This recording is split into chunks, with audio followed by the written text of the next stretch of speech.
Muy buenas noches, bienvenidas, bienvenidos a esta sesión en vivo, totalmente gratuita para ustedes, para las personas que están en las comunidades, en los grupos que tenemos en este proyecto que hemos llamado Psicología para Soñar. Recuerden que si ustedes están viendo esta sesión ya grabada, quiere decir que pues probablemente no estén en las sesiones, perdón, en los grupos que tenemos, y si quieren estar, pues solamente tienen que solicitarlo, escriban a nuestras redes sociales y ahí les vamos a poder pasar pues la información, un formulario para registrarse y poder entrar em, a estas sesiones en que son totalmente en vivo y que además semana con semana votamos para saber cuál es el tema que ustedes quieren. Cristina dice, saludos Dani, saludos Cristina, qué gusto saludarte. Buenas noches a todos también dice. Esta semana, por ejemplo, más bien la semana pasada tuvimos esta terna de temas entre las que estuvimos votando y me dio mucho gusto que ganara esta, la verdad. Bueno, creo que todas me entusiasmaban, pero este es un tema muy bonito.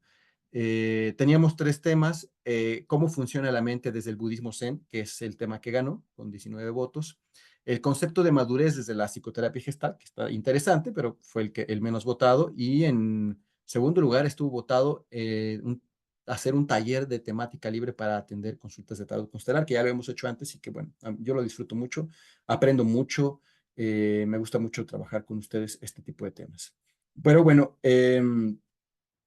tenemos entonces que ganó cómo funciona el budismo, perdón, la mente en el budismo Zen, y esto está tomado de un texto que recientemente compré, que además fue una recomendación de alguien a quien quiero muchísimo.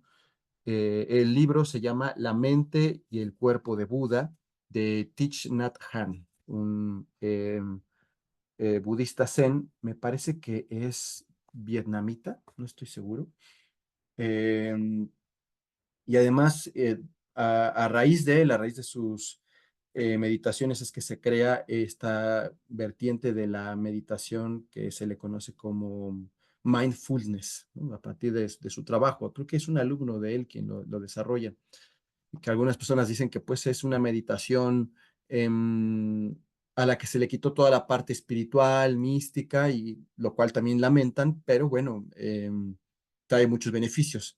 Lo lamentable pues es que, bueno, ya hemos visto en otras sesiones, hemos hablado sobre ese tipo de meditaciones, como es que incluso puede ser usada por el ejército norteamericano, ¿no? Lo cual, pues, bueno, justamente si no le quitaran la parte mística, la parte espiritual, pues no podrían hacer eso, ¿no? Pero toman solamente la técnica para hacer, pues, cosas que van en contra incluso de el sentido de donde nació este tipo de prácticas, como la meditación, ¿no? La meditación donde hay que usar la atención plena y que, por supuesto, puede desarrollar cosas increíbles, digámoslo así, casi, casi superpoderes eh, en, en, en una persona que la practica regularmente. Pero bueno, vamos al tema del día de hoy. Vamos a leer los primeros dos capítulos de este libro. Insisto, estoy muy contento porque habíamos estado haciendo temas en estos grupos de Tarot Constelar, pues muy centrados en la psicoterapia, sobre todo en constelaciones y teoría basada en Bert Hellinger. Y ahora me da gusto que podamos retomar algo más desde un costado espiritual. Y yo creo que vamos a estar incluyendo este tipo de temas. Yo los disfruto mucho y me dio mucho gusto que votaran por este tema, porque, bueno, estaba el tema de la Gestalt, que es psicoterapéutico, pero este tema es realmente muy espiritual y creo que les va a dar claves para su práctica, su espiritualidad habitual del día a día, ¿no? Entonces, bueno, qué gusto que hayan votado por este tema. Entonces, ¿cómo funciona la mente desde el budismo Zen? Solo que, claro, antes hay que hacer un pequeño comercial. Recuerden, esta es la última semana en la que se pueden inscribir a el taller de psicoconstelaciones cuánticas, que es la forma de hacer constelaciones familiares, pero únicamente con la mente, sin ayuda de herramientas, sin objetos, sin tarot, sin nada, sin gente incluso, solo con la mente, usando técnicas de meditación, técnicas de hipnoterapia, lo cual pues les da un poder tremendo y además también les permite eh, desarrollar algunas habilidades, algunas capacidades, tanto volverse más sensibles como contactar con cosas, digamos, para su beneficio personal. Por ejemplo, van a descubrir en estas sesiones cómo modificar su frecuencia vibracional, lo cual a partir de ello se puede lograr cualquier cosa. Entonces, bueno, esto es lo que hacemos en 5 constelaciones cuánticas. Em, es la última semana, así que pues aprovechen. Claro, también tenemos ya fecha para el siguiente taller presencial de constelaciones familiares. Tuvimos apenas este sábado, el más reciente, taller presencial, fue el sábado, y el siguiente va a ser el sábado 20 de julio. Si ya quieren apartar su lugar, pues vayan escribiendo a la Betty, porque esta vez pasada se anotó muchísima gente. Entonces, bueno, pues aprovechen ahorita que todavía no lo hemos anunciado. Este es el primer anuncio, ¿no? Ustedes son privilegiadas y privilegiados porque están teniendo información de primera mano. Bueno, pero vamos a empezar con el tema. Recuerden que pueden interrumpir, que no es una interrupción, sino más bien detenerme para comentar, para preguntar lo que gusten y hacer más rica esta sesión. Este subtema de este título, o este capítulo, se llama Dos pies, una mente. Comienzo la lectura comentada. En el Sutra del Loto se describe a Buda como la criatura más respetada y amada que camina sobre 2 pies. Era tan querido porque sabía cómo disfrutar de un buen paseo. Andar es una forma de meditación budista muy importante y puede llegar a ser una práctica espiritual muy profunda. Entre disculpen, entre la espiritualidad mexicana, ¿no? Mesoamericana, había, por supuesto, caminatas de poder, y esto es algo parecido a lo que practicaban los budistas. Entonces, em, eh, caminar es un acto espiritual, y frecuentemente solo hace falta saber algunas cosas para poder hacerlo realmente con plenitud. Cuando Buda caminaba, lo hacía sin esfuerzo. Sencillamente disfrutaba del hecho de andar. No tenía que afanarse, porque cuando uno anda con atención plena, está en contacto con todas las maravillas de la vida que hay en él y a su alrededor. Esta es la mejor manera de practicar, la que parece ser no práctica. No hacemos ningún esfuerzo, no luchamos, simplemente disfrutamos del hecho de andar. Pero se trata de algo muy profundo.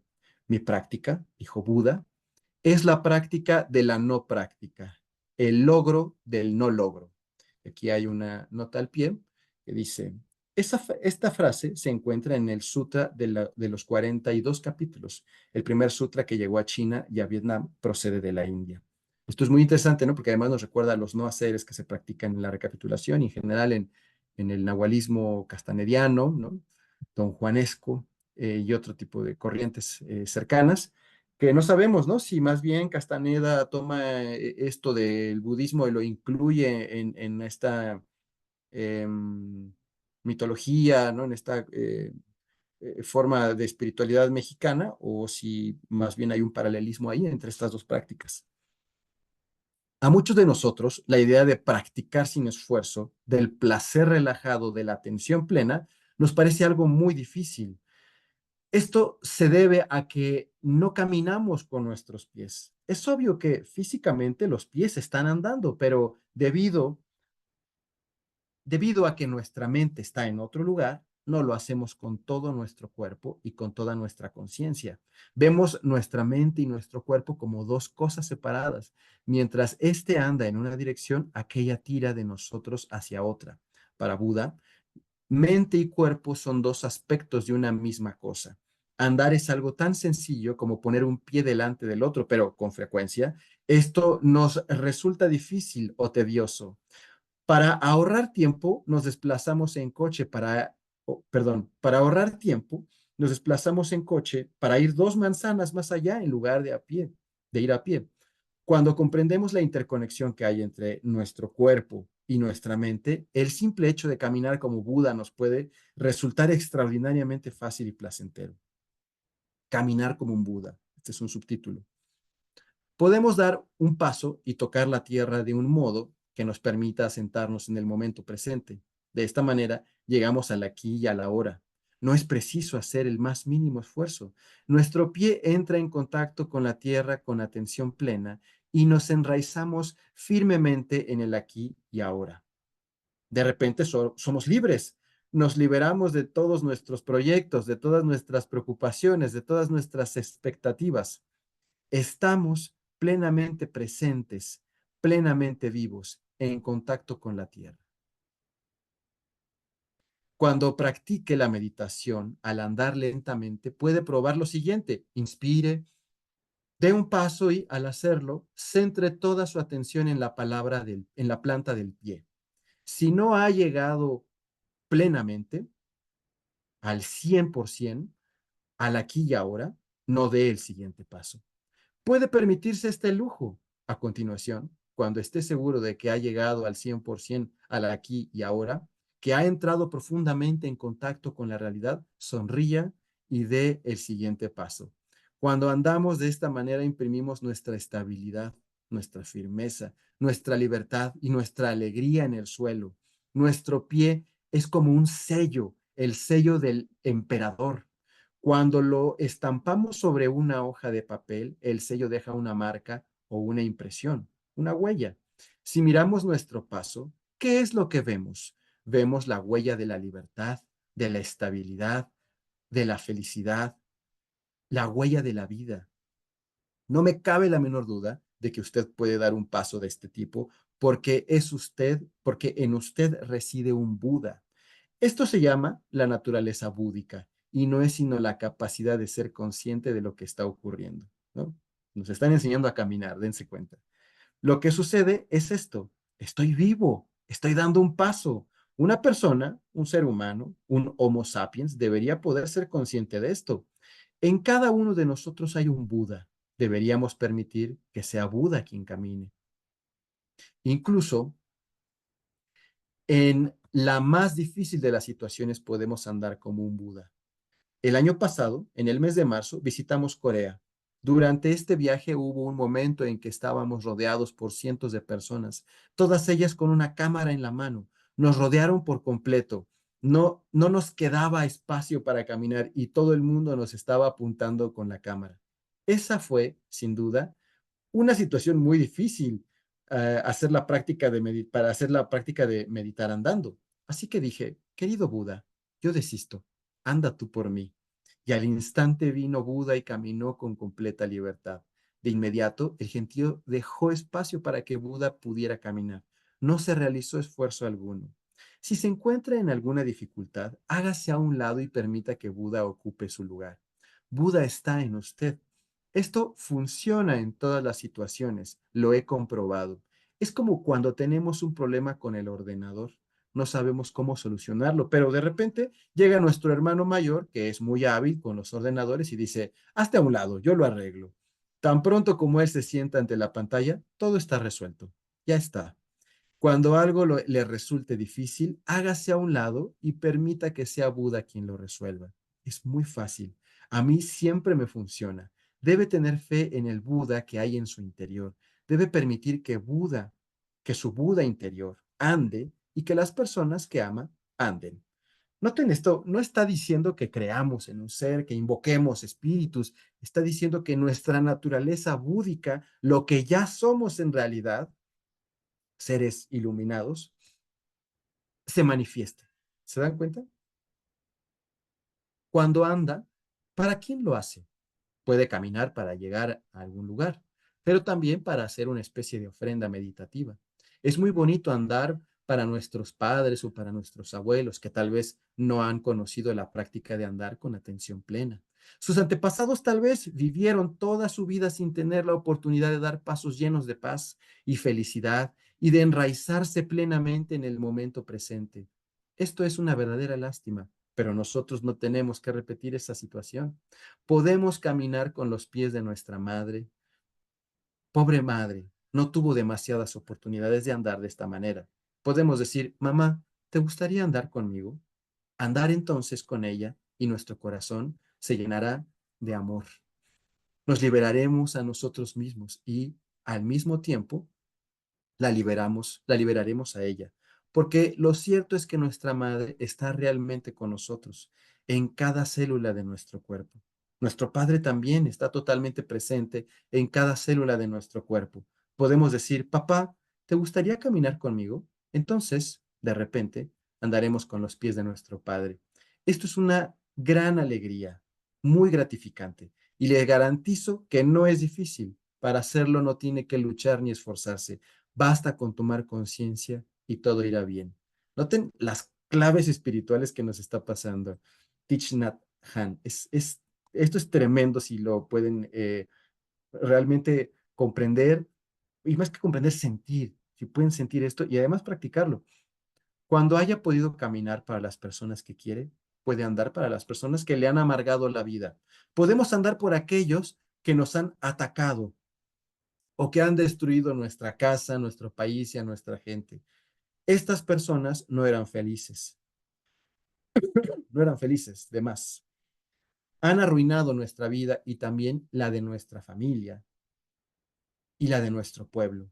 Llegará el día en de andar también por aquellas que usted será capaz, creo que aquí era más bien, llegará el día en que andar también por aquellas que usted será capaz, eh, aquí hay un error, disculpen, seguramente se transcribió mal.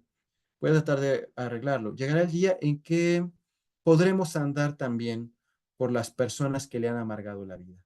Cuando caminamos así, nos convertimos en Budas, nos convertimos en bodhisattvas llenos de amor, comprensión y compasión. ¿Cuántas personas, no? Pueden decir, pueden tener el corazón abierto para las personas que le han dañado? Esto es obviamente una práctica sumamente espiritual, es una postura sumamente espiritual. Y ok, entonces, ahora sí, después de me parece que es una introducción respecto al andar búdico, lo voy a llamar así, para hablar justamente de cómo funciona la mente según el budismo que profesa Thich Nhat Hanh, que es el budismo zen.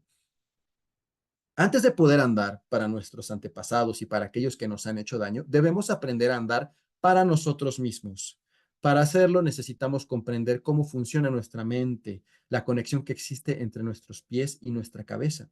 El maestro zen vietnamita creo que se pronunciará Tung Chieu, dijo, cuando comprendemos cómo funciona la mente, la práctica resulta muy fácil. En otras palabras, si con nuestra conciencia podemos andar con atención plena, los pies harán lo mismo de forma natural.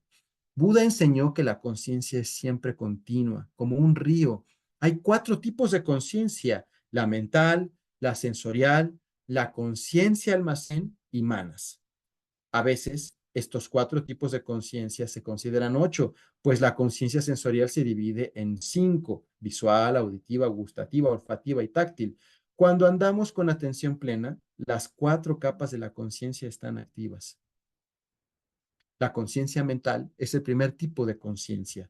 Consume la mayor parte de nuestra energía. Es la conciencia con la que trabajamos, emite juicios y planifica. Es la parte de nuestra conciencia que se preocupa y analiza. Cuando hablamos de conciencia mental, nos referimos también a la conciencia corporal, porque aquella no puede existir sin el cerebro. Cuerpo y mente son simplemente 2 aspectos de una misma cosa. Un cuerpo sin conciencia no es un cuerpo real y vivo, y la conciencia no puede manifestarse sin un cuerpo.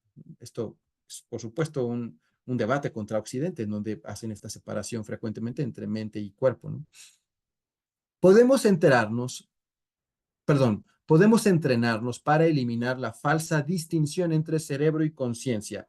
No deberíamos decir que esta surge del cerebro, porque también es cierto lo contrario, el cerebro surge de la conciencia. El cerebro constituye solo el 2% del peso de nuestro cuerpo, pero consume el 20% de la energía corporal.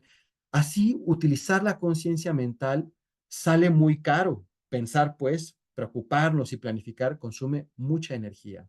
Podemos ahorrar energía entrenando la conciencia mental para que adquiera el hábito de la atención plena. Esta nos mantiene en el momento presente y permite que nuestra conciencia mental se relaje y libere la energía que usa cuando se preocupa por el pasado o trata de predecir el futuro.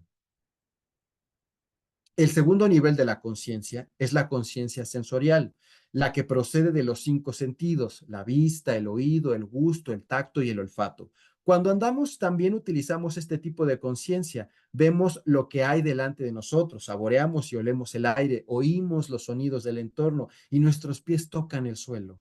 En ocasiones llamamos a estos sentidos puertas, porque todos los objetos de la percepción entran en la conciencia a través de nuestro contacto sensorial con ellos. La conciencia sensorial siempre implica tres elementos. En primer lugar, el órgano sensorial, ojos, oídos, nariz, lengua o cuerpo.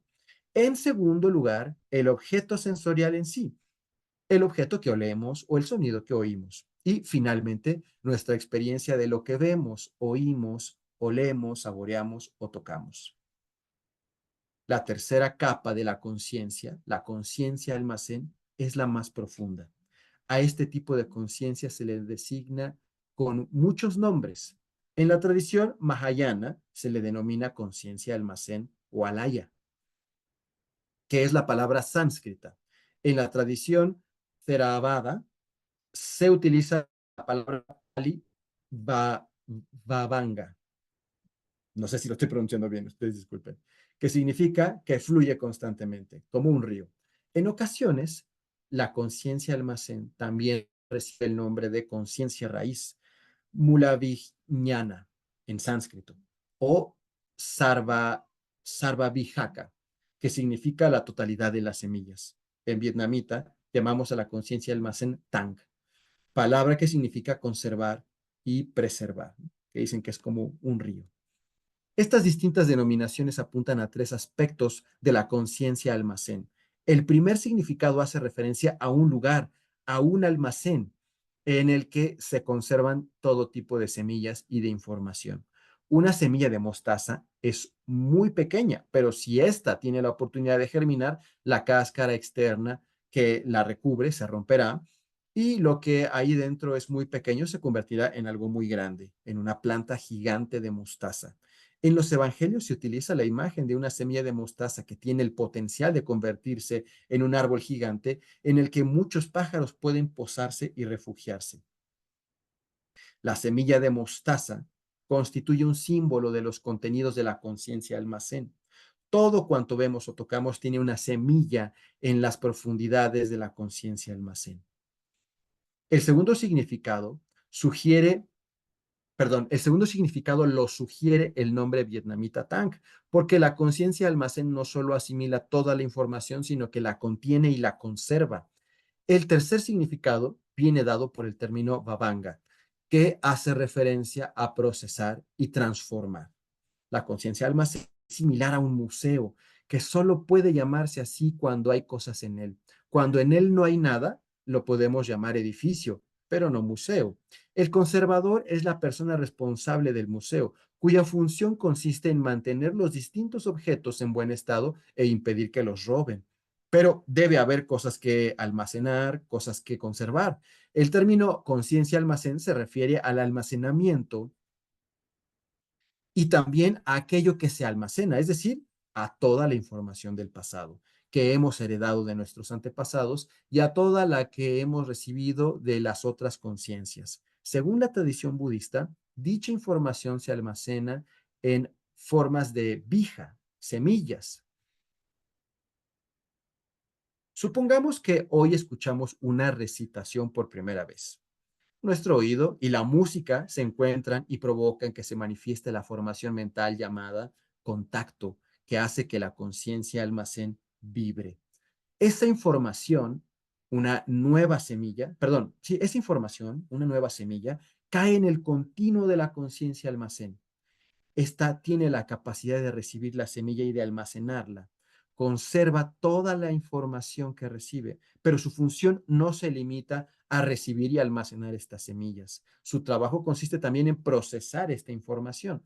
El procesamiento a este nivel de la conciencia no es costoso desde un punto de vista energético. La conciencia almacén no consume tanta energía como, por ejemplo, la conciencia mental.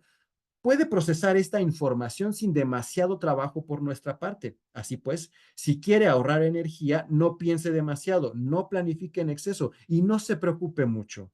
Permita que la conciencia almacén se ocupe de la mayor parte del procesamiento. Está fácil, ¿no? No se preocupe, no piense. La conciencia almacén funciona cuando la conciencia mental no está presente.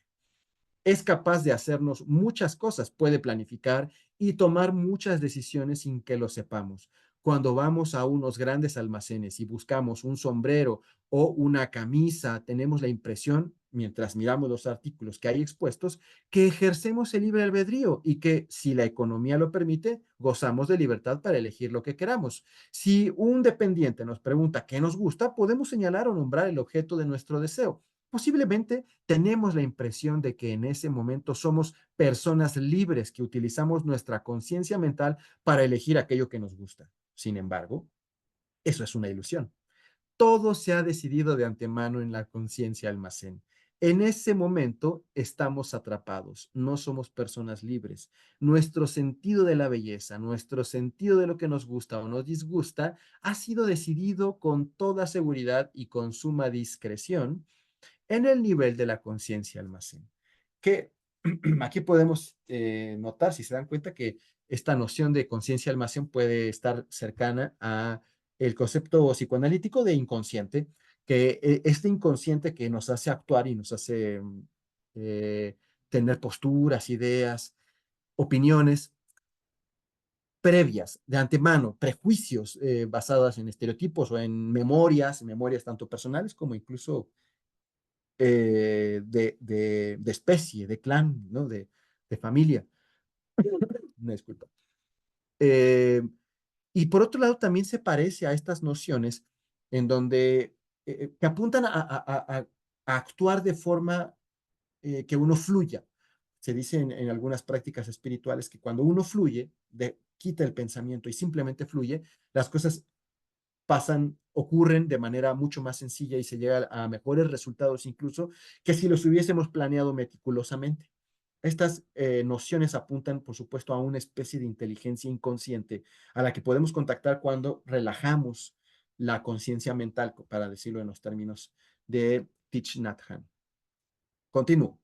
Si tienen dudas, comentarios, por favor, eh, hágalos, háganlos visibles. Nuestra libertad es una ilusión. El grado de libertad del que goza nuestra conciencia mental es en realidad muy reducido.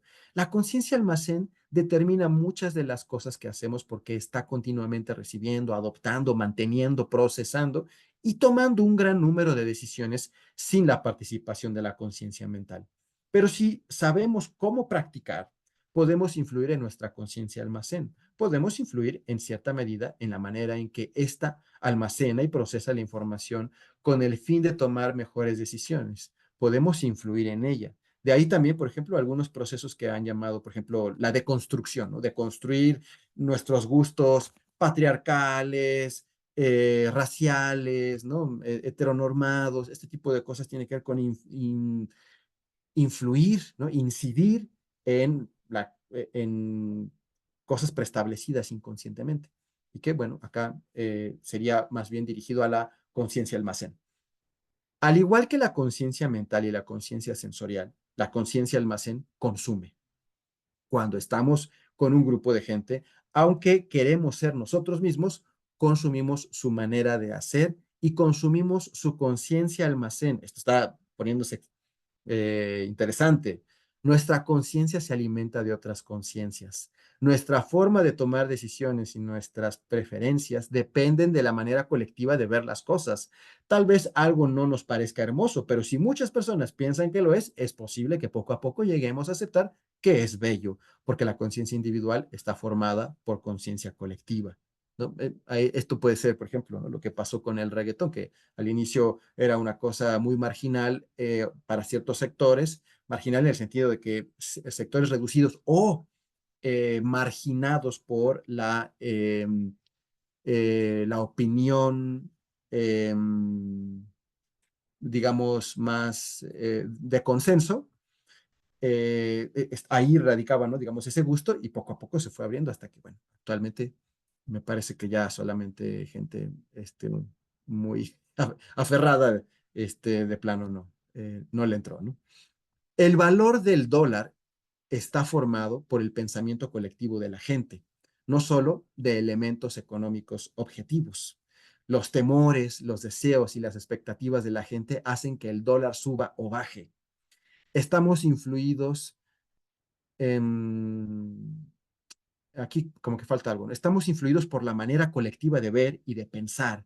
Y por este motivo es muy importante elegir a las personas que nos rodean. Es crucial que nos rodemos de personas dotadas de bondad amorosa, comprensión y compasión, porque la conciencia colectiva influye en nosotros día y noche. Esto además también hace eco a la teoría de los egregores, ¿no? De que cuando uno pertenece a ciertos lugares, a ciertas familias, a ciertos grupos, uno está influido por una especie de conciencia espiritual y conciencia colectiva que incluso toma funciones entre los individuos. La conciencia almacén nos brinda la posibilidad del despertar y de la transformación. Ella está contenida en su tercer significado, en su naturaleza siempre cambiante y su fluir constante. La conciencia almacén es como un jardín en el que podemos plantar semillas de flores, frutas y verduras para que crezcan flores, frutas y verduras. La conciencia mental no es más que un jardinero que puede cultivar la tierra y cuidarla, pero tiene que crecer en ella, en el potencial que ésta tiene de dar frutos, flores y verduras. Como practicantes, podemos confiar solo en nuestra conciencia mental. Tenemos que confiar también perdón, como practicantes no podemos confiar solo en nuestra conciencia mental. Tenemos que confiar también en nuestra conciencia almacén. Las decisiones se toman por ahí abajo, en esa zona oscura, ¿no? Inconsciente. Imaginemos que escribimos algo en el ordenador y que esta información se almacena en el disco duro. Este no es como la conciencia almacén, aunque la información no aparece en la pantalla, sigue estando ahí. Solo tenemos que clicar en el ratón y se manifestará. Las vijas, las semillas de la conciencia almacén son semejantes a los datos almacenados en el ordenador. Si queremos, podemos clicar con el ratón y hacer que aparezca en la pantalla de la conciencia almacén. Esta última es como la pantalla y la conciencia almacén es como el disco duro, porque tiene una gran capacidad de almacenamiento. La conciencia almacén puede almacenar y conservar la información para que no se borre. Sin embargo, a diferencia de la información que hay en un disco duro, las semillas son de naturaleza orgánica y pueden modificarse. La semilla del odio, por ejemplo, puede debilitarse y su energía puede transformarse en la energía de la compasión. Del mismo modo, se puede regar y fortalecer la semilla del amor. La naturaleza de la información que conserva y procesa la conciencia almacén está fluyendo y cambiando continuamente. El amor puede transformarse en odio y este puede volverse a transformar, puede volver a transformarse en amor. Que además esto también tiene que ver con la teoría de que las emociones son indestructibles, son energía que no se destruye y que hay que transformar. De hecho, es lo que vamos a hacer en la sesión de mañana, que le pusimos las emociones de la prosperidad, en donde vamos a hacer justamente trabajo energético para tomar las emociones que ustedes probablemente han sentido y que les impiden lograr objetivos y una vida como a ustedes les gustaría, y transformarla en emociones, en energía que les sea más propicia, con ejercicios de psicoconstelaciones. Por cierto, pues bueno, también se pueden inscribir al curso de psicoconstelaciones. Pero esto es muy interesante porque también aquí Thich Nhat Hanh nos está hablando de esta información que se queda almacenada y que no se borra. Hay ejercicios para borrar, como por ejemplo lo que practicamos en el grupo de guerreras y guerreros del ensueño, donde hacemos recapitulación. Y ahí borramos. También en el curso de arquetipos de fuego les compartí un par de técnicas. Les compartí una y les voy a compartir otra para borrar emociones, energía vinculada a estas emociones, perdón, y que puedan hacer este trabajo energético para pues, vivir de mejor manera, si ustedes gustan. Entonces, la conciencia almacén es, asimismo, una víctima. Es un objeto del apego, no es libre.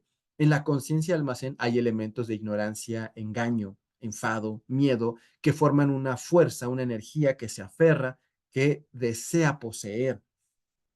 Todas estas, ¿no? digamos, estos impulsos inconscientes y que además muchas veces están basadas en memorias, en cosas que le pasaron a familiares o a uno mismo y que entonces, ¿no? Ya saben, hay gente que teme mucho, por ejemplo, que acumula, porque hay en su memoria familiar guerras y durante las guerras lo único que puede dar valor son los objetos, porque el dinero pierde valor. Entonces, Hay una memoria de acumular porque está esto vamos a decirlo así, en la conciencia almacén, y esa persona no puede ser del todo libre hasta que transmuta, hasta que transforma esas emociones, mientras tanto seguirá acumulando. Este es el cuarto nivel de conciencia, que se llama manas, y que me gusta traducir como cavilación. La conciencia manas se origina en la creencia de que existe un yo separado, en la convicción de que existe una persona. Esta conciencia, la sensación y el instinto del yo soy, está muy profundamente arraigada en la conciencia almacén. No se trata de un punto de vista adoptado por la conciencia mental, profundamente arraigada en las profundidades de la conciencia almacén. Se encuentra, perdón, eh, leo de nuevo con otra entonación. Profundamente arraigada en las profundidades de la conciencia almacén, se encuentra la idea de que hay un yo que está separado en los elementos no yo. La función de manas es aferrarse a la conciencia almacén como si de un yo separado se tratase. También podemos pensar en manas como conciencia adana. Adana significa apropiación. Imagine que una vid echa un brote y que a continuación éste vuelve hacia atrás para abrazar y rodear el tronco del árbol. Ya saben, la vid, según yo, es la planta que da la uva, ¿no? Este engaño profundamente arraigado, imagine que una vid echa un brote y que a continuación éste vuelve hacia atrás para abrazar y rodear el tronco del árbol. Este engaño profundamente arraigado, la creencia de que existe un yo, se encuentra en la conciencia almacén como resultado de la ignorancia y del miedo y da lugar a una energía que vuelve atrás para abrazar a la conciencia almacén y convertirla en un único objeto de su amor. Manas está siempre activa. No nunca suelta la conciencia almacén, siempre está abrazándola o sosteniéndola, pegada a ella. Cree que es el objeto de su amor. Ese es el motivo por el que la conciencia almacén no es libre. Existe una ilusión de que la conciencia almacén es yo, mi amada, con lo cual no puedo soltarla. Día y noche hay una cavilación secreta y profunda que gira en torno a este soy yo, esto es mío y tengo que hacer todo lo posible por agarrar esto, protegerlo y hacerlo mío. Manas se origina y está enraizada en la conciencia almacén, brota de ella y retrocede para abrazarla como si fuera su objeto. Eres mi amada, eres mía. La función de Manas es apropiarse de la conciencia almacén como si fuera suya. Entonces, noten lo que está diciendo la conciencia yoica, la noción de que yo soy algo, está sujeta a mis memorias. Todo lo que yo creo ser, todo lo que yo pienso de mí, solo puede sostenerse por una historia. Esa historia es lo que hace que yo pueda decir, yo soy de esta manera y soy así porque cuando era chiquito me pasó tal cosa, porque mi familia viene de tal lugar, porque en mi país pasaron las cosas así. ¿Se dan cuenta? Entonces, esta conciencia yoica necesita de esta historia, de estas memorias. Esto es muy interesante porque ya podemos aquí ir vislumbrando que el borrado de las memorias es lo que nos haría libres. ¿Y qué significaría el borrado de las memorias? En última instancia, es renunciar a lo que creemos que somos, a lo que yo creo que soy, a lo que he sostenido que soy, a lo que me ha aferrado a ser, porque de esa manera pienso que existo. Está tremendo, ¿no? Muy bien. Subtítulo o subcapítulo. ¿Cómo interactúan las cuatro conciencias? Muy bien. Ahora que conocemos los nombres de las cuatro capas de la conciencia, podemos ver cómo interactúan. En el budismo se dice que la conciencia almacén es el océano de la conciencia. En el budismo se dice que la conciencia almacén es el océano de la conciencia y que las otras son como las olas que surgen de la base del océano. Sopla un viento y este viento hace que se manifiesten todas las otras conciencias. Esto me hace pensar en la noción de inconsciente de Jung, donde en Jung es donde aparece esta idea de que la punta del iceberg es la conciencia y de abajo está la conciencia personal y el mar, que al final de cuentas es agua, pero en otro estado, ¿se dan cuenta? El iceberg es agua, pero congelada, y luego el mar es la conciencia colectiva, que obviamente el iceberg o ese témpano de hielo, pues tiene cierta comunicación o cierta movilidad entre ser conciencia, o ser inconsciente personal o ser inconsciente colectivo, ¿se dan cuenta? Dependiendo del estado de solidificación. Es una imagen, no es que sea así, ¿no? Entonces, eso que sobresale sigue siendo lo mismo del mar, pero hay una ligera distinción. Aquí es más sutil incluso porque es solamente una ola, ni siquiera es que tenga una consistencia distinta. La conciencia almacén es semejante a los cimientos, a la raíz. Desde esta base, la mente se manifiesta y funciona. En ocasiones reposa y vuelve al hogar, que es la conciencia almacén, ¿no? O como cuando el hielo se derrite, ¿no? Conforme a esto, la conciencia almacén es el jardín y la conciencia mental es el jardinero. Manas también brota de la conciencia almacén, pero vuelve atrás y la abraza como si fuera suya, como si fuera un objeto de su amor. Hace esto día y noche. Por este motivo se la denomina la amante.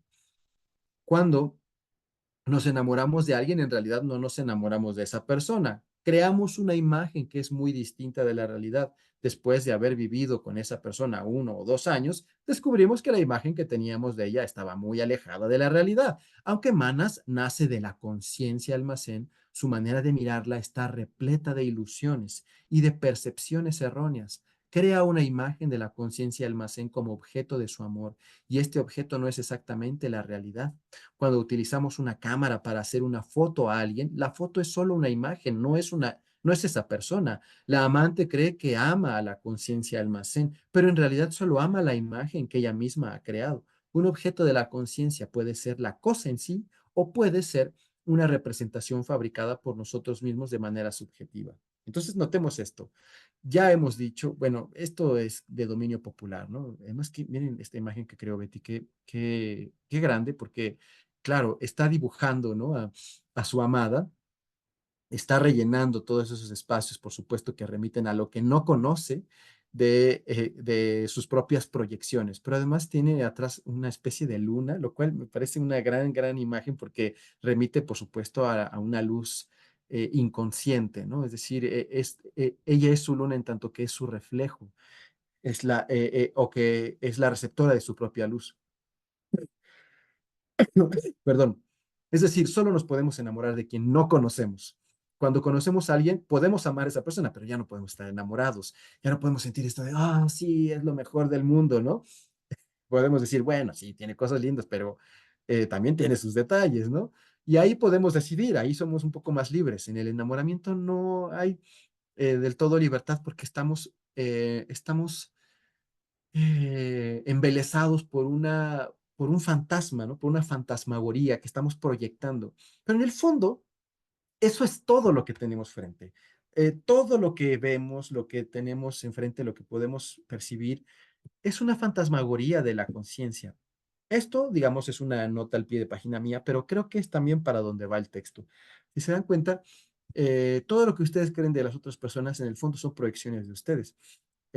Si piensan que alguien es una linda persona, eso es una proyección propia. Si es alguien terrible, es una proyección propia. Entonces, mientras más personas terribles veamos en el mundo, mayor necesidad hay de proyectar eso. Es decir, eso está más en mí.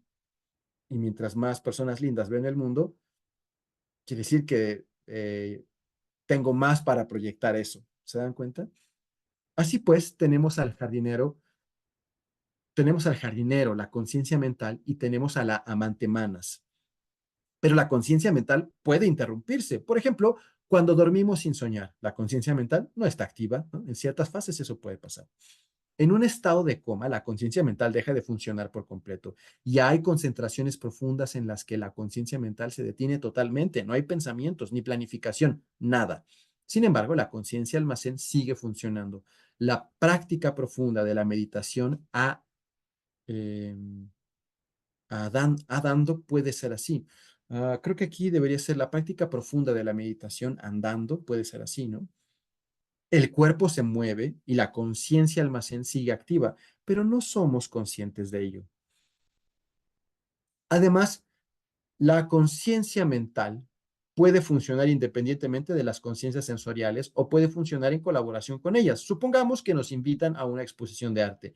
Cuando estamos de pie ante un cuadro, la conciencia visual está funcionando. En el primer instante, es posible que la conciencia visual mire la obra de arte sin que haya pensamientos, sin juzgar, pero el hecho de ver el objeto en y por sí mismo apenas dura un kshana, un brevísimo instante. Muy pronto surgen experiencias y la conciencia mental emerge con todo tipo de evaluaciones, juicios y cosas similares. Se trata de una colaboración entre dos tipos de conciencia, la mental y la visual. Cuando la conciencia mental funciona junto con la conciencia sensorial, recibe el nombre de conciencia asociativa.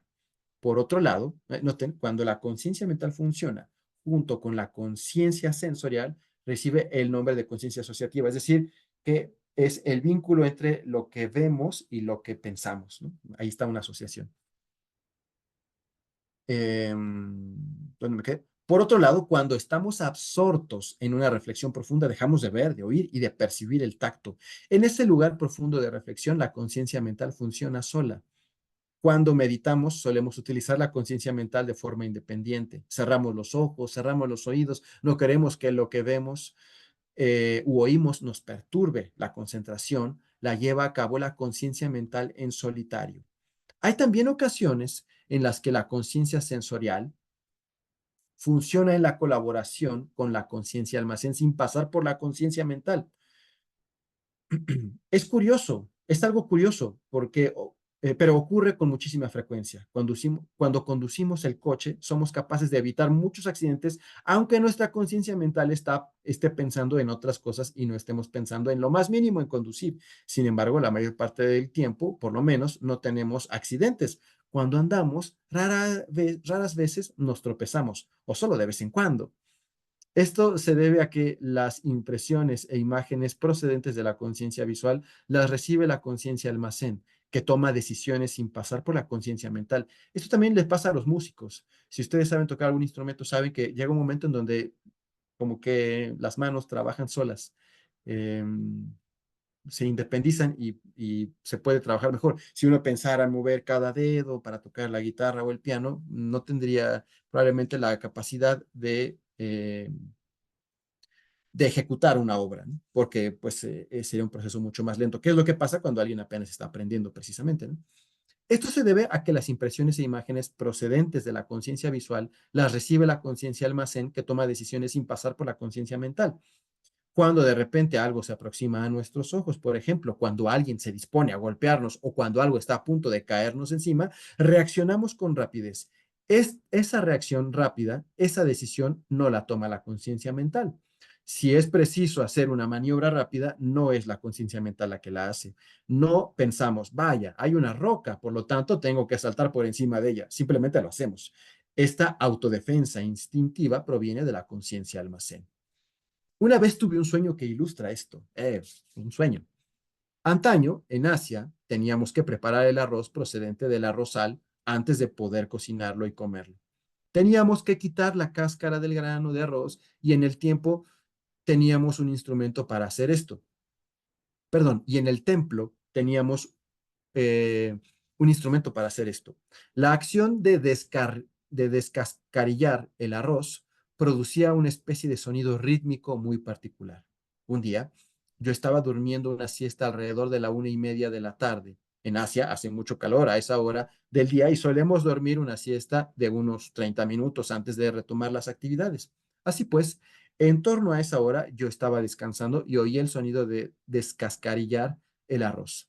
No obstante, en realidad se trataba de uno de mis estudiantes raspando un bloque de tinta china. Para obtener tinta para escribir con el pincel, teníamos que poner un poco de agua en la bandeja y raspar el bloque de tinta china sólida en el agua. De algún modo, ese sonido encontró una forma de pasar por mi conciencia auditiva hasta llegar a mi conciencia almacén y fue transmitido a la conciencia mental. Por ese motivo, en el sueño vi a alguien que descascarillaba arroz, pero de hecho, no se trataba del sonido de descascarillar, sino simplemente el de la preparación de la tinta. Así pues, la impresión llega por dos vías, por la de la conciencia mental o por la de la conciencia almacén. Todo lo que pasa por las cinco conciencias sensoriales puede ser almacenado. puede ser analizado y puede ser procesado de la conciencia almacén, pero no siempre debe pasar por la conciencia mental. Puede ir directamente de las primeras 5 conciencias, la conciencia sensorial, las conciencias sensoriales, a la conciencia almacén. Que esto, por supuesto que lo sabemos, ¿no? Que es cuando, por ejemplo, tenemos frío y soñamos que estamos en el Polo Norte, ¿no? Por decir algo. Si dormimos en una habitación fría, mire, aunque no estemos soñando y la conciencia mental no esté funcionando, la sensación de frío sigue penetrando en el cuerpo, en el ámbito de la conciencia sensorial. Esto genera una vibración al nivel de la conciencia almacén y el cuerpo tira de la manta para cubrirnos. Tanto si estamos conduciendo como manipulando una máquina o realizando otras tareas, muchos de nosotros permitimos que nuestra conciencia sensorial colabore con la conciencia almacén, lo cual nos permite hacer muchas cosas sin que intervenga la conciencia mental. Cuando llevamos la conciencia mental a esa tarea, es posible que de repente nos demos cuenta de las formaciones mentales que están surgiendo. La palabra formación, samskara, en sánscrito, designa algo que se manifiesta cuando se reúnen muchas condiciones. Cuando miramos una flor, podemos reconocer muchos de los elementos que se han reunido para que la flor se manifieste de esa forma. Sabemos que sin la lluvia no habría agua y la flor no podría manifestarse. Y vemos que la luz del sol también está presente en ella. La tierra, el abono, el jardinero, el tiempo, el espacio y muchos otros elementos se reúnen para contribuir a que esta flor se manifieste. Esta no tiene una existencia separada, es una formación. El sol, la luna, la montaña, el río, todas estas cosas son formaciones. El hecho de utilizar la palabra formación nos recuerda que no hay un núcleo separado de existencia en ello. Lo único que hay en una reunión, es una reunión de un gran número de condiciones para que algo se manifieste. Como practicantes budistas, podemos entrenarnos para verlo todo como una formación. Sabemos cuánto, aquí dice cuántos das están cambiando constantemente. Creo que sabemos que cuántos están cambiando constantemente. Aquí seguramente algo falló con la transcripción. La transitoriedad es una de las marcas o características de la realidad, porque todo cambia. Las formaciones mentales. Las formaciones que existen en la conciencia se denominan formaciones mentales. Cuando se produce cuando se produce tacto entre un órgano sensorial, ojos, oídos, nariz, boca, cuerpo, y un objeto, emerge la conciencia sensorial. En el instante en que los ojos ven un objeto o en que sentimos el viento en la piel, se manifiesta la primera formación mental de contacto. El contacto genera una vibración en el nivel de la conciencia almacén. Si la impresión es débil, entonces la vibración se detiene y la corriente de la conciencia almacén recupera su calma. Seguimos durmiendo o proseguimos con nuestras actividades, porque la impresión generada por el contacto no ha sido lo suficientemente intensa como para captar la atención de la conciencia mental. Es semejante a cuando un insecto volador aterriza sobre la superficie del agua y provoca que ésta se ondule un poco. Cuando el insecto se va volando, la superficie del agua recupera la calma por completo. Así pues, aunque la formación mental se manifieste, aunque la corriente del continuo vital de la conciencia almacén vibra, la conciencia mental no se percata de ello porque la impresión es demasiado débil. En ocasiones, está diciendo que hay, ¿no? Digamos, impresiones demasiado sutiles como para perturbar la conciencia mental. Está, creo yo, hablando de la noción de que podemos percibir cosas de manera inconsciente, ¿no? De que un sonido demasiado tenue, podríamos no ser conscientes de ello, pero sí lo percibimos. O que cuando íbamos pasando por una calle, alguien iba vestido de color verde y no lo recordamos, pero después nos vamos a dormir y soñamos con alguien que iba vestido de color verde. Y eso nos preguntamos, ¿pero por qué llevaba ese color verde tan particular? Bueno, no recordamos quizá que eso lo percibimos durante el día. ¿Se dan cuenta? En ocasiones, en la psicología budista se habla de 49 o 50 formaciones mentales. En mi tradición, hablamos de 51. Las 51 formaciones mentales también reciben el nombre de concomitantes mentales, es decir, son el contenido en sí de la conciencia. Del mismo modo que las gotas de agua que son el contenido del río, perdón, en sí del río. Va de nuevo esto, ¿no? Las 51 formaciones mentales reciben el nombre de concomitantes mentales, es decir, son el contenido en sí de la conciencia, del mismo modo en que las gotas de agua son el contenido en sí del río. Por ejemplo, el enfado es una formación mental. La conciencia mental puede funcionar de modo que el enfado se pueda manifestar en ella. En ese momento, la conciencia mental está llena de él y podemos llegar a sentir que nuestra conciencia mental no es sino enfado. Pero de hecho, la conciencia mental no es solo eso, porque más adelante surge compasión y en ese momento aquella se convierte en compasión. La conciencia mental puede ser en distintos momentos cada una de las 51 formaciones mentales, ya sean positivas, negativas o neutras. Sin formaciones mentales no puede haber conciencia. Es como si estuviésemos hablando de una formación de pájaros. La formación mantiene a los pájaros unidos y estos vuelan con gran belleza en el cielo, ¿no? ¿Han visto estas parvadas que forman figuras? Y que obviamente esa está formada por pájaros y es pájaros, cada uno de los pájaros. No es preciso que nadie mantenga a los pájaros unidos volando en formación, no es preciso que un yo cree la formación. Los pájaros simplemente lo hacen. En una colmena no es necesario que haya alguien que dé la orden para que una abeja vaya a la izquierda y otra vaya a la derecha. Las abejas simplemente se comunican las unas con otras y son una colmena.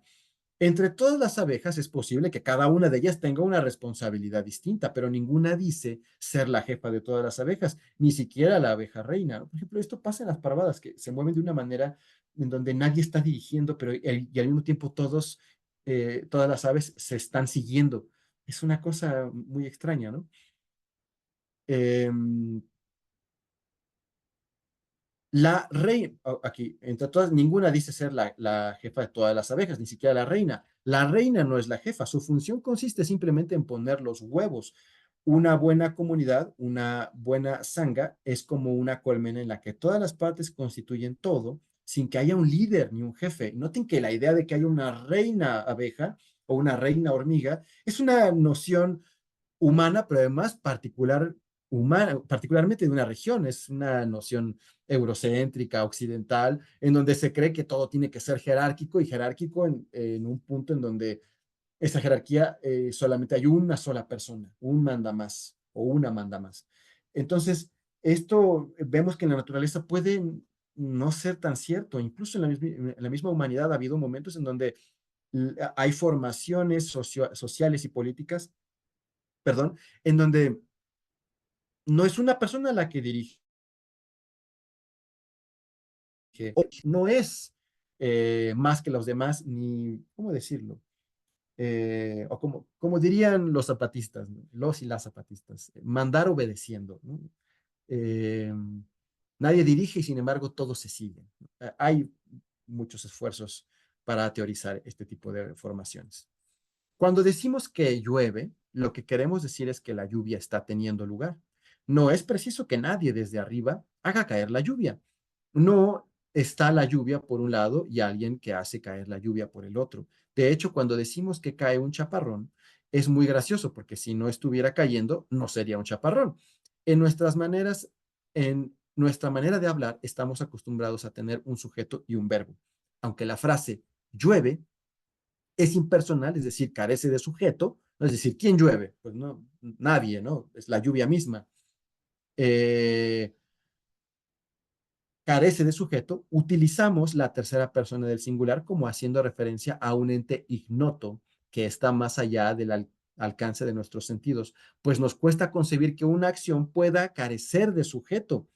Pero si miramos con profundidad, vemos que no necesitamos a nadie para que llueva, solo la lluvia. La acción de llover y la lluvia son lo mismo. La formación de pájaros y los pájaros son lo mismo. No hay ninguno yo, no hay ningún yo, no hay ningún jefe implicado. Entonces, lo que pensamos, lo que somos, lo que sentimos, lo que creemos, somos eso.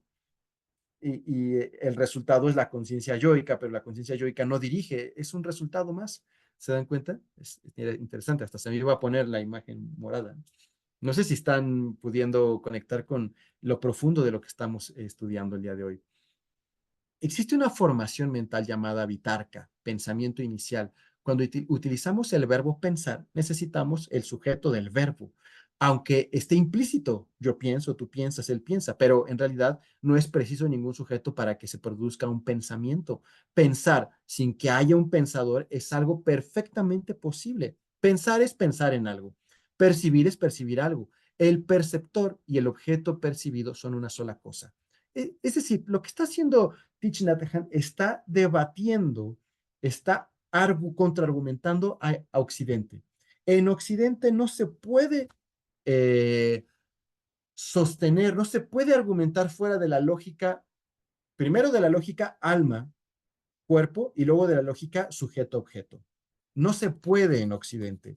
Cualquier noción que salga de eso no es occidental, es incorporada. Y muchas veces cuando se incorpora se occidentaliza y se termina haciendo preguntas muy extrañas, ¿no? Como por ejemplo los psicoanalistas que se preguntaban por el sujeto del inconsciente, lo cual pues obviamente eso solamente lo puede preguntar alguien que no leyó a Freud o que intenta occidentalizar la parte de Freud que coquetea con una forma distinta de pensar de Occidente o propiamente dicha del idealismo alemán, que es el gran apestado en la filosofía occidental, porque justamente intenta, eh, ¿cómo decirlo?, superar la noción sujeto-objeto, ¿no? La noción de que yo soy algo y el mundo entero es un fuera de mí.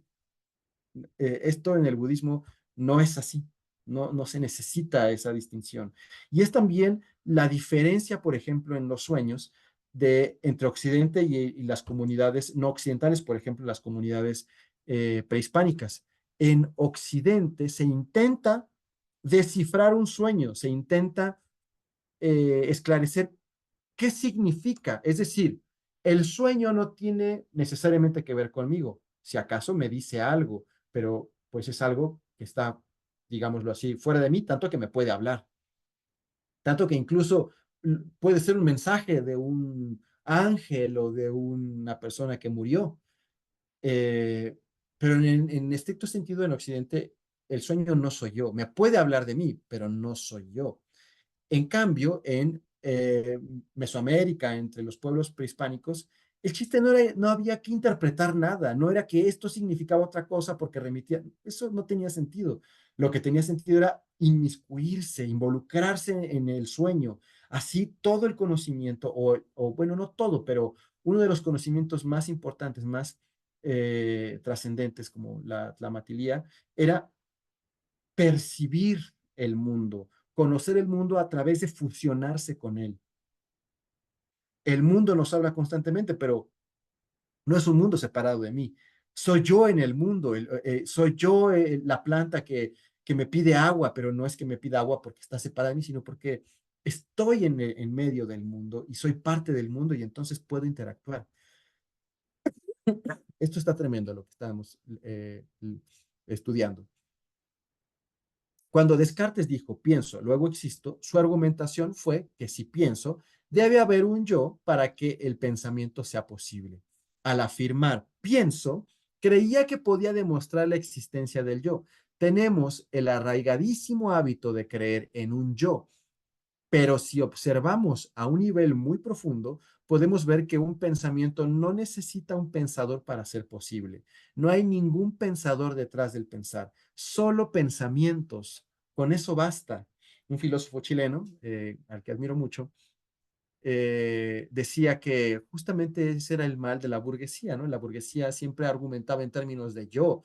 Eh, Cuando se piensa en los cambios sociales que se puedan hacer para beneficiar al colectivo, no, digamos, la conciencia burguesa es la que piensa, bueno, pero yo no estoy de acuerdo, pero yo no quiero eso, pero y si yo, tiene que respetarse, ¿no? Nadie está diciendo que esto no sea así, sino la argumentación lógica, se dan cuenta, de permanentemente sentirse separado del resto de la colectividad, ¿no? Eh, Esto en otras comunidades ni siquiera es pensable, no tiene lógica, no tiene sentido. Pensar que si a mí me beneficia a costillas de otras personas, incluso de la mayoría, esto no tiene sentido, se dan cuenta solamente si hacemos esta distinción permanente entre yo y el resto del mundo. Ahora bien, Si Descartes estuviera aquí, podríamos preguntarle, señor Descartes, usted afirma, pienso, luego existo, pero ¿qué es usted? Usted es sus pensamientos. Pensamientos, eso es todo. Los pensamientos se manifiestan sin la necesidad de que haya un yo detrás. Pensar sin un pensador. Sentir sin un sujeto que siente. ¿Qué es nuestro enfado sin nuestro yo? Este es el objeto de nuestra meditación. Las 51 formaciones mentales tienen lugar y se manifiestan sin que haya tras ellas que disponga que aparezca esto y luego aquello. Nuestra conciencia mental tiene el hábito de basarse en la idea del yo, en manas, pero podemos meditar para estar más en contacto con nuestra conciencia almacén o nuestro inconsciente, ¿no? Lo inconsciente colectivo, ¿no? La totalidad, donde guardamos las semillas de todas las formaciones mentales que ahora mismo no se están manifestando en nuestra mente. Justo de hecho, algo que estudiamos en psicoconstelaciones, el curso de psicoconstelaciones cuánticas, es la idea contraintuitiva, ¿no? Es decir, que no se nos ocurriría de que yo puedo ser cualquier cosa o de que yo puedo sentir cualquier cosa, de que yo puedo contactar con cualquier cosa porque en el fondo yo soy esa cosa. Entonces, podemos percibir a personas a la distancia, podemos saber qué está pasando, podemos incluso tener imágenes muy claras de lo que implica una dinámica, incluso de cómo nos ven otras personas. Esto lo practicamos en el curso de psicoconstelaciones cuánticas. ¿Por qué? Porque en el fondo son fantasgorías mías y porque en el fondo eso que yo sostengo creer de mí no existe del todo. Cuando meditamos, practicamos el hecho de mirar con profundidad con el fin de aportar luz y claridad a nuestra manera de ver las cosas. Cuando se obtiene la visión del no yo, es decir, ¿no? Si de no yo, se elimina el engaño. Esto es lo que denominamos transformación. Según la tradición budista, la transformación es posible gracias a la comprensión profunda. En cuanto la visión del no yo está presente, manas, la esquiva noción de yo soy se desintegra y nos encontramos disfrutando en ese preciso instante de libertad y de felicidad. Vamos a ver este último párrafo. En cuanto la visión del no yo está presente, es decir, el manas, la esquiva noción de yo soy se desintegra y nos encontramos disfrutando en ese preciso instante de libertad y de felicidad. Aquí creo que hay, no sé si yo lo entendí mal, porque dice en cuanto a la visión del no yo está presente, el manas, pero según yo, el manas es el yo, ¿no? Pero bueno, la esquiva noción de yo soy se desintegra y nos encontramos disfrutando en ese preciso instante de libertad y de felicidad, ¿no? Entonces, quizá la libertad total de la que buscaban, ¿no? Y que tanto esfuerzos conscientes eh, intentaban o buscaban los brujos del linaje de Don Juan y Castaneda, quizá no es otra cosa más que perder la conciencia yoica, ¿no? Lo cual en este mundo no sería deseable, al menos no em, para el mundo occidental, ¿se dan cuenta? Hay otras formas de pensar el mundo en donde esto podía no solamente ser aceptable, sino incluso deseable. Bueno, hasta aquí llega la lectura. Por favor, díganme si tienen alguna duda, algún comentario.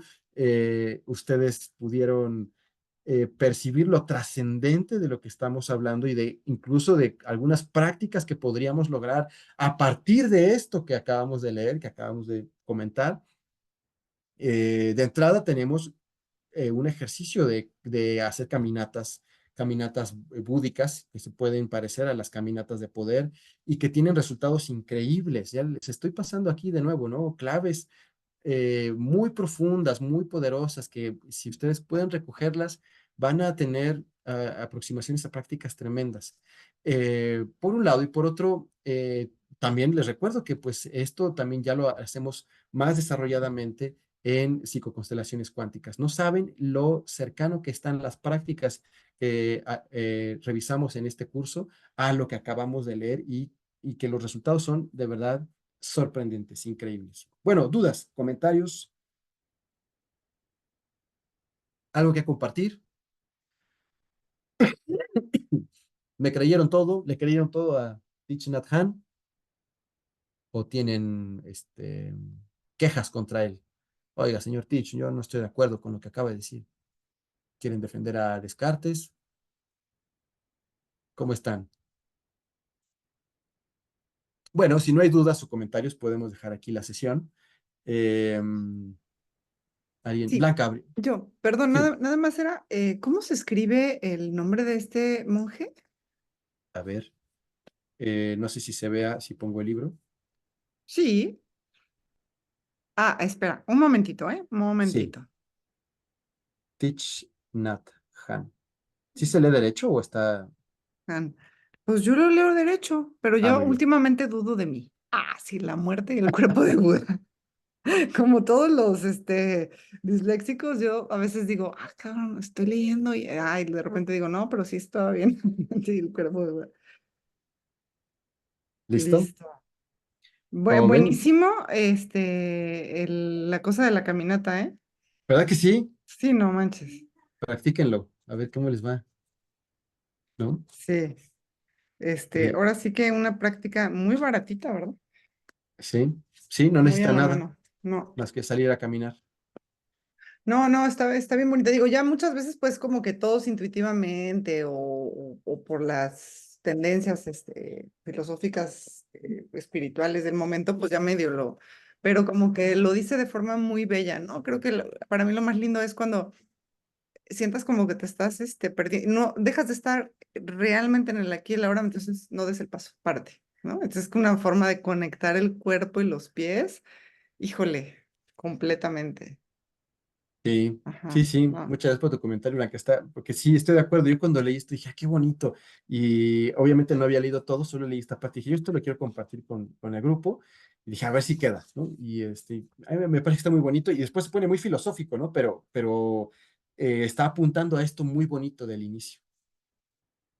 Sí, sí, sí está muy bonito, ¿no? Y bueno, claro, la otra cosa como de la conciencia de la colmena, ¿no? O sea, pues que también es bien, bien bella, ¿no? Y bien como poética. Si pensamos eso, que pues que somos como una célula de un todo, ¿no? O sea, incluso si fuéramos pues sí, como una hormiguita diminuta, ¿no? De la tierra, pues, ¿no? Que dirías, ay, mira, ahí se anda bien preocupada la hormiguita, pobrecita, ¿no? Porque Claro, no sé, no se halla, ¿no? Yo qué sé, no dices, ay, cosita, pues así igual, ¿no? claro, claro. Gracias. Gracias, Blanca. Y hace poco platicaba con una amiga que me contaba de su familia, ella está como muy separada de su familia. Su familia tiene como ideas muy diferentes a ella y había discutido, creo que con su papá, porque su papá tenía como ideas así como de, no, es que esos que se frieguen, ¿no? Cosas así. Eh, y me decía, es que no puedo entender esa forma de pensar. O sea, ¿cómo me podría alegrar que le vaya mal a alguien? ¿Cómo me podría sentir a gusto de que eh, este, de recibir algo a costillas de otra persona? ¿Cómo? O sea, no, dice, no lo puedo entender. Naturalmente, podemos aceptar que muchas veces hay cosas que tenemos sin querer queriendo, ¿no? A costillas de otras personas, pero tanto así como alegrarse de eso es muy extraño, ¿no? Que basta hacer algunos esfuerzos conscientes muy ligeros para darnos cuenta que lo que anhelamos todas y todos es que a todos y a todas nos vaya bien.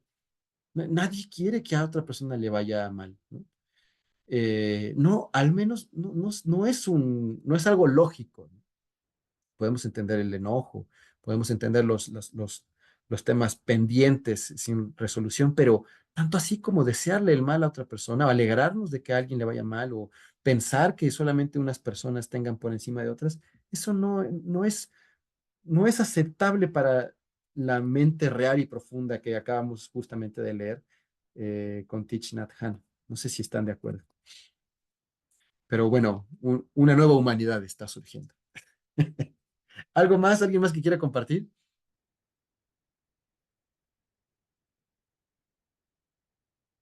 Si no, bueno, pues recuerden que vamos a seguir enviando más información a los grupos, las encuestas para las siguientes sesiones. La siguiente semana no va a haber sesiones en vivo, ni la siguiente, dentro de 2 semanas, pues no va a haber. sesiones porque voy a salir de viaje y regresamos en la semana del 15 de julio. Eh, pero bueno, estaremos enviando otro tipo, vamos a enviar la encuesta de la siguiente sesión. Ya vienen nuevos cursos. Les recuerdo que pues ahorita el curso que se puede inscribir es así con constelaciones cuánticas. Es la última oportunidad. Este viernes se termina el último descuento y ya no va a haber inscripciones para este curso hasta dentro probablemente un año que vuelvan a darlo y volvamos a darlo y vamos a abrir otros cursos. Así que bueno, pues esténse atentas y atentos porque vienen cursos muy interesantes, algunos nuevos y otros que vamos a estar relanzando.